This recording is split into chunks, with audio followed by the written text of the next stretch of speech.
বিশ্রামগঞ্জ থানাধীন বরজলা এলাকায় এক মৎস্য ব্যবসায়ীর বাড়ি থেকে শনিবার গভীর রাতে বাইক চুরি করে নিয়ে যায় চোরের দল। বাইক মালিকের নাম ইন্দ্রজিৎ সরকার।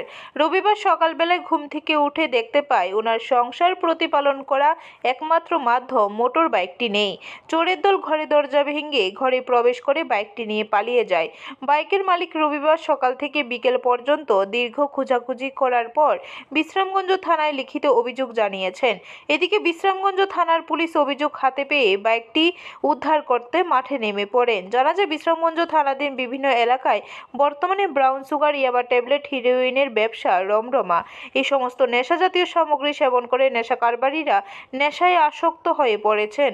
প্রতিনিয়ত নেশার টাকার জোগাড় করতে এই সমস্ত চুরির ঘটনা ঘটিয়ে যাচ্ছে বিভিন্ন বাড়ি ঘরে।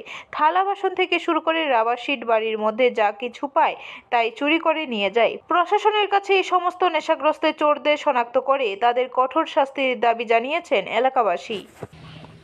প্রতিদিন রাইতে তো চুর করতে কে আইয়ে, এই ঘরের মধ্যে চোর বাইক রাইকেও চুরি করে চুরে নাগা। পুলিশ থাকে কই থাকে পুলিশ এত চোর কই ধতারে না এদিকে চোরে পুলিশ চিটিয়ে। আমরা অনকাল কেমনে সংসারটা চলি, বাইকটা লইয়া গেছে কাঁদে।